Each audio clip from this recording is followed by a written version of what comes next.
To conclude the series, here are the final tallies. Note that Part 1 has not been included as I did not begin counting the errors, fallacies and infractions until Part 2. In summary, nothing of note was discussed by this creationist.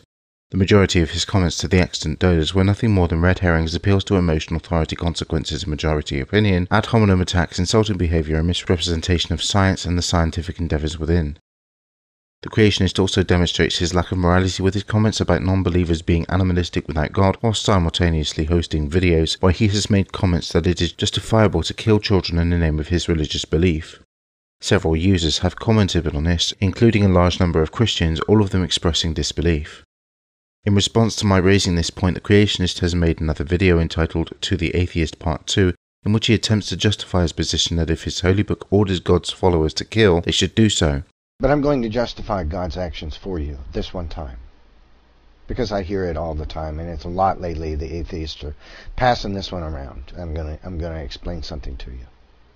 After that, I don't know that I'll ever try to give an explanation for God's actions in a video again, because I really don't need to. God is perfect and holy, and I don't have to justify his actions. But in the Bible, in Deuteronomy, the Hebrews had gone to war with an enemy tribe of man. God commanded the Hebrews to dash the little ones' heads against the rocks. All the other tribes of mankind, the Slavs, the Hindi, the Germanic peoples, the African peoples, the Oriental peoples, all the tribes of man had already rejected the one true God. Now the enemy had children. Tribes of people have children. What to do with the children? And the children survived. What would happen to them? They would grow up to be an army 20 years or 25 years, 30 years later, which hated the Hebrews so bad, they would spend every effort they could on making sure that the Hebrews were destroyed. So God ordered them to be killed. Have you ever considered what would have happened to those children had God not done that? If the Hebrews, had slain the men and women but left the children alive, the Hebrews couldn't have adopted all those children to house and feed that many children. What are they going to do? There had to be another solution. The solution was to kill the children. A slow, agonizing death, wailing and crying children all over. God does not like people to suffer.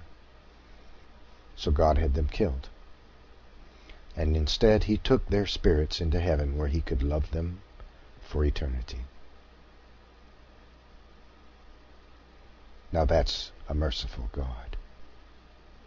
So the next time you think you're going to point to Deuteronomy and say, oh look, God's a mass murderer, he's a killer of children. God is blameless. Your assertion has no merit whatsoever. One of the comments in the video itself goes as far as to state that if NephilimFree felt he had been ordered to kill children by his God, he would not only do so, but he would take great joy in doing God's work in the exercise. Such a statement is morally vacuous and further demonstrates just how sick this individual is. There is also no point in commenting on his videos about the subject, since he has instituted the familiar policy of insulting people, making ad hominem attacks and censoring his comments as a standard practice for him. Needless to say, the evidence speaks for itself on such matters. Although the title of the series was Educating NephilimFree, I was never under any illusion that I could educate this wild little man in any way, shape or form.